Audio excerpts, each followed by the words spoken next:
Hello, hi there. It's Jason again from the Crypto Cycle channel. Thanks for tuning back. This is a continuation video from my last video where we are doing a circles of risk review. Please do go back and check my last video. It's essentially something that we do in the construction sector, and I'm trying to apply a similar sort of risk analysis on the bitmap standard. So let's get straight into it. I've prepared a slide deck and hopefully you'll enjoy this one. Let's go.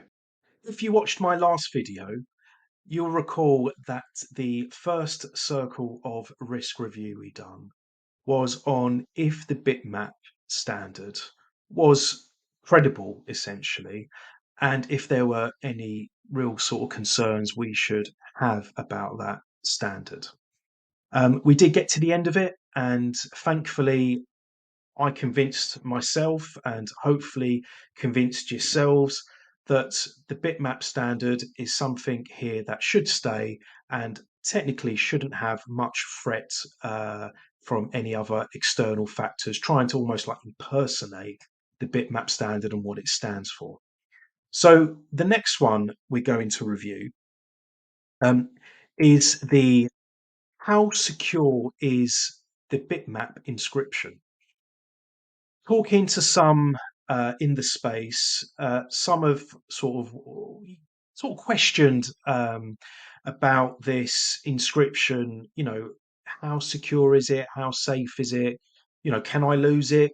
For example, bearing in mind, you know, I've taken an angle of when I've got into the bitmap standard with, you know, it's almost like we're investing and see the value of this being potentially virtual land for something for us to potentially develop in the future. Now that obviously, you know, it can prosper into something magnificent one day that we want to develop on.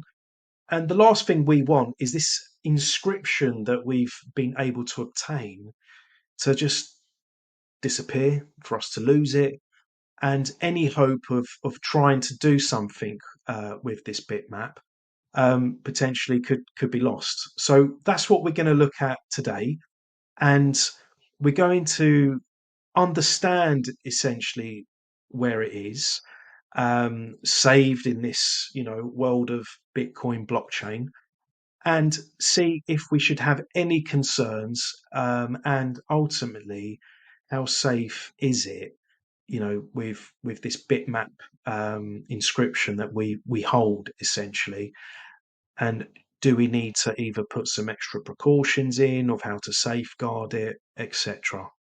Okay, so the first question, which is probably the most obvious, is where does the bitmap inscription exist? And we don't really need to look far for that, because when this protocol came out, it was clearly in plain sight, identified on the bitmap 101.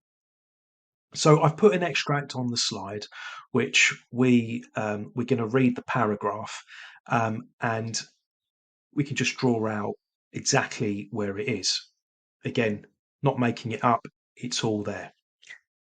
Bitmap is a consensus standard that allows anybody to claim the geospatial digital real estate of Bitcoin block. This process is achieved by being first to inscribe block number.bitmap, you know, i.e. 123.456.bitmap, onto a Satoshi using ordinal bitmap inscriptions. This process is equitable and decentralized, transmuting any Bitcoin block into a part of the metaverse at the cost of energy. Right, there's quite a few clues there then. So obviously it's a block, the block number under the bitmap inscription is stored onto a Satoshi, which is the ordinal theory. I won't go into ordinal theory into this video because that's a subject on its own.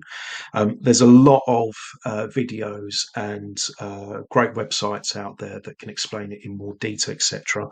If you need to familiarise yourself with it. Essentially, ordinal theory can allow something which is called inscriptions, which if you go to my first video, you'll see how you could do that on Unisat. Do check it out, and that shows you that process of doing the inscriptions. If this is, the first time you're seeing this video. Okay, so that seems pretty simple. It's on a Satoshi. So some of you may be asking, well, what is a Satoshi? Hopefully most of you do know, because I imagine you've probably been in this space for some time. But for those that haven't, let's just get really sort of back to basics just to avoid any doubt. So a Satoshi is named after Satoshi Nakamoto, which hopefully you know was the founder of Bitcoin. And it's essentially a micro Bitcoin. I guess if a Bitcoin was worth a million, it would basically be equal to a penny or a cent, shall we say? So it's a very very small amount. I guess then the question that arises is: do you therefore own the Satoshi? Because if it's inscribed on the Satoshi, do you own the bitmap or do you own the Satoshi? These are the sort of questions you start to ask yourself. So look, you don't own the Satoshi. The Satoshi, the way the way I can try and explain it in simple terms, the way I see it, is that the Satoshi essentially is what holds the file, the certificate of what you've inscribed, what you've purchased. That's how I see it in the simple terms. And this Satoshi basically sits in like a storage filing system, which is the blockchain. And the inscription, when it goes on the Satoshi, obviously the Satoshi has its own number as well, and it's almost like an ID reference, I guess, for what is pinning and holding your bitmap inscription within, if that makes sense. The bitmap inscription resides within the blockchain. It's where it's stored forever. It's like an address to your proof of ownership, I guess. That's one way I think of looking at it. And you could probably also see it's like, the link to where your file is stored. Hopefully that sort of makes sense. And then the next question that you start to ask yourself then, well, it's okay. Well, you don't technically own the Satoshi. Can anyone else inscribe onto this Satoshi or add something else to it? And from what I've read and understood, it seems like yes, that is true. So you could, in theory, have multiple inscriptions tied to this Satoshi. However, obviously, the only one that is relevant to yourself is the one that you purchased that you're interested in. I don't see that as being an issue or a problem. And I think at the moment, I mean, I've done a scan of random Satoshi numbers on ordinals.com, and to be honest, I mean, there's millions of these. So at the moment, I think there's a little risk, anyways, in the immediate short term of having lots of inscriptions on one Satoshi. I think they're getting spread out at the moment.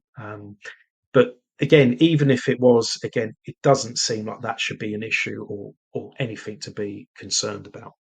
All you care about is it's making sure that your proof of ownership essentially is stored safely, that you can have easy access to it to prove ownership. So we know our bitmap inscription is now stored on a Satoshi, but really it's about understanding how do you get a chance to view that? How does that actually work? How do you view it, I guess? So I've taken a few screenshots as an example. Now this is taken from an Xverse wallet, where you can see your ordinals displayed. And I imagine it hopefully is similar to one of your other wallets like Unisat, etc. However, if you really want to see it yourself, you can just go onto ordinals.com, and what it does, it essentially takes you to this page where you can then enter your Satoshi number, and I'll just quickly show you how you can quickly identify that. And like I say, you can check it out for yourself if you're not aware of it. So as you can see under the inscription 363.808.bitmap. So yeah, that's the bitmap. And when you click on it, it then shows you extra detail of what what consists within this inscription. And one of the key attributes or bits of data, I guess, that you can see is the one that says SAT. So that is essentially saying that your 363.808.bitmap sits within the Satoshi number as it is there. I won't read that all out, but that is where it is. And what's really interesting is that luckily on the ordinals.com website, you can actually click on it. And when you click on it, it then basically brings you the Satoshi credentials or data behind it.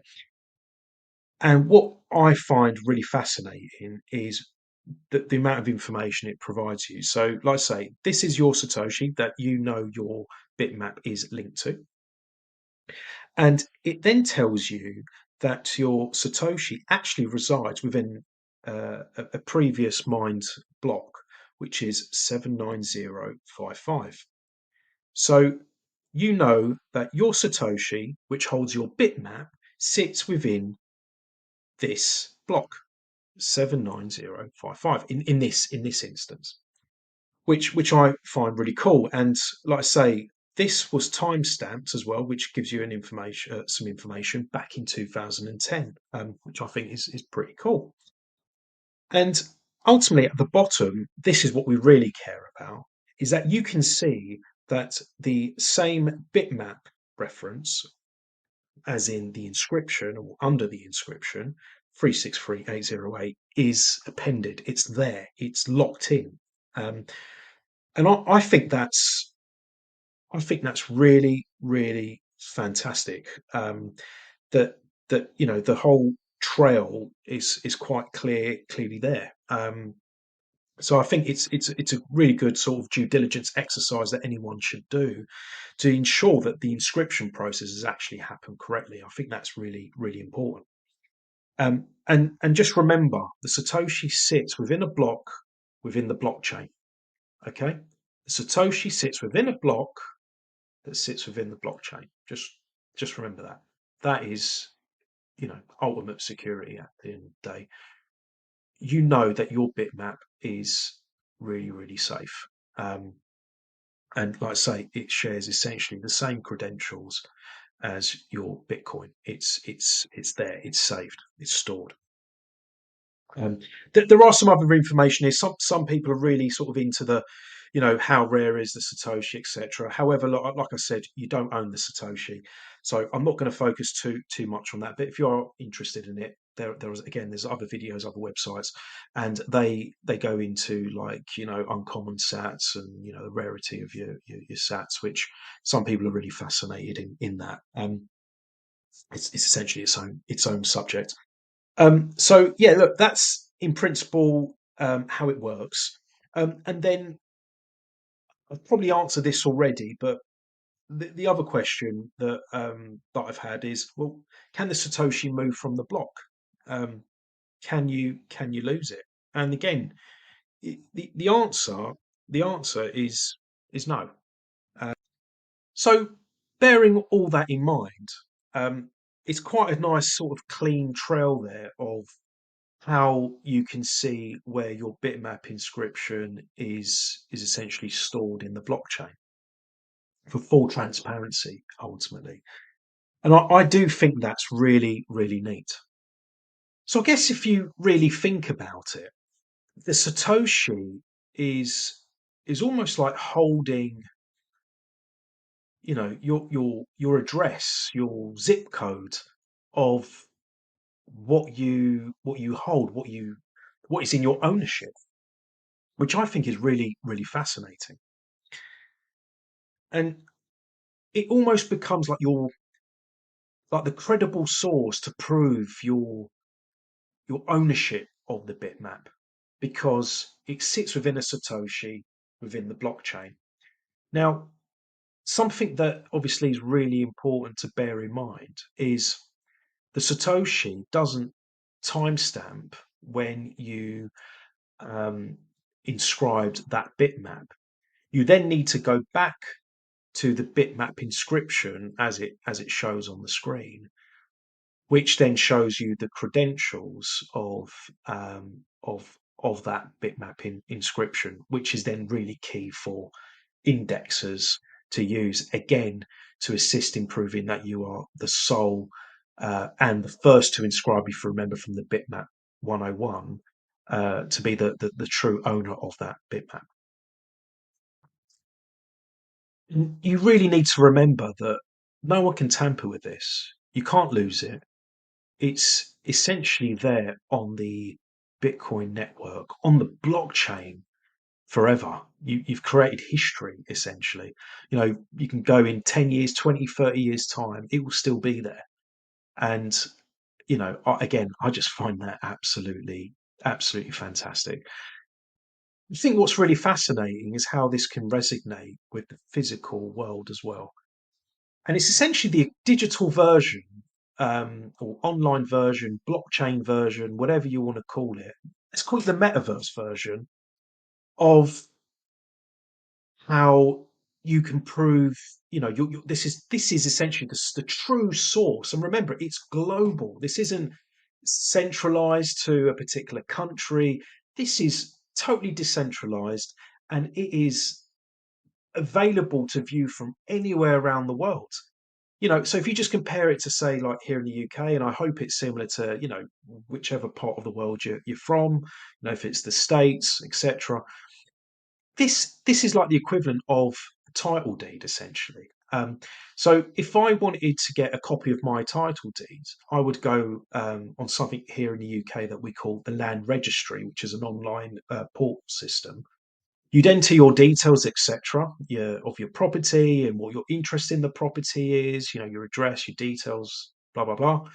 And you would then be presented with a fee, essentially, to then be able to purchase the title deed and download it, which you basically get like a PDF that shows like an outline of what you own and who the registered keeper, registered owner is of that, plot of land. If it's a demise of a flat, for example, or apartment, and like I say, that is what it's like in the physical world. And I see this is your essential proof of ownership. um, and like I say, you don't need to worry that it's on some sort of centralized system, that you can never get access if they decide to just shut it down. That if you wanted to prove what you own, etc., this is on a decentralized blockchain network, but it's the Bitcoin blockchain. And again, it's just so I think it's just so important to just remember that. Obviously, it's really important that you can always have access to your actual inscription, which is generally within your wallet, because obviously that's time stamped and that's really really important. And I guess really what is probably really important for you to keep and be able to prove is your wallet address of where your ordinals are saved and obviously the address that you use to inscribe and receive your bitmap. That is really, really important. So you need to make sure you do save that somewhere. Um, but no, this so far all looks good and feels extremely secure. Just readdressing the can the Satoshi move from the block? Can you lose it? The answer is no. It lives within that block, which in this case is the 79055. Something which I'm not sure how um, true it is, but I've come across some commentary which does seem to come from some reliable sources that if you were to send your Satoshi to Nakamoto's wallet, that it would, in theory, burn the Satoshi and you wouldn't ever get access to it. So do make sure that you never do that. It's probably worth not knowing what that address is to send it to. So just bear that in mind. I think there's also something worth noting, and again, I see it as a low risk, but it's to bear in mind that this only works in principle under the ordinal theory because inscriptions work under ordinal theory. Some Bitcoin maxis argue some Bitcoin maxis argue that the inscriptions are not in fact appended to the Satoshi. So it's probably just worth bearing that in mind. I mean, generally, these are the ones that don't perhaps necessarily agree with the whole ordinal theory consensus. But I thought it was definitely worth still noting. So we've gone through what it looks like in terms of the ordinals.com, on the bitmap itself, what data does it show and how it ties to the Satoshi, etc. So that then brings me on to the next point about indexes, which is something that is really, really important for us to understand. So the first question I've got on here is, okay, what is the role of an indexer? And I guess the way I see it is the indexers essentially fast track proof of ownership. And, they do that by verifying if there are, I guess, multiple claims to a bitmap or to an inscription, if we use the correct terminology, and ultimately identifies who was the first to inscribe and, you know, ultimately who is the owner of that specific inscription. It sort of then made me question, well, do you therefore always need an indexer?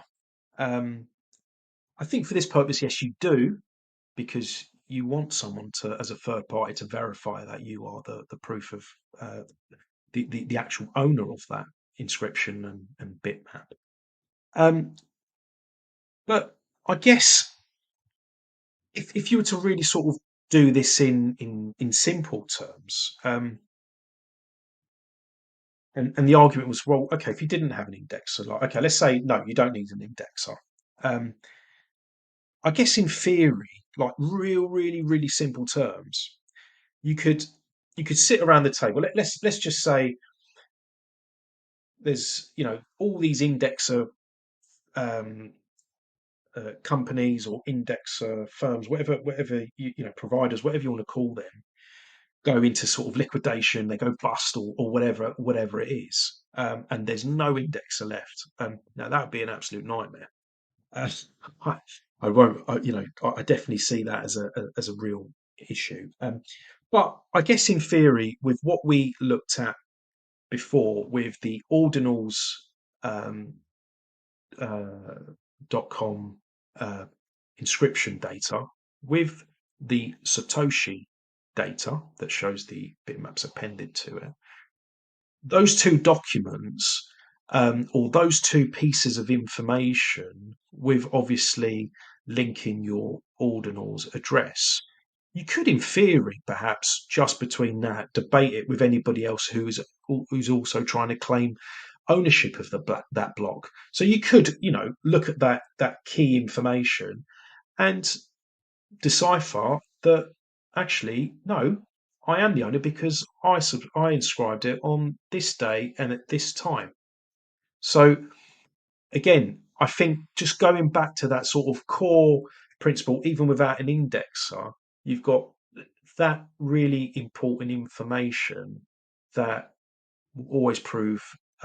Remember, and this sits on a decentralized system that proves that you are the owner of the of that inscription, which I think is fantastic.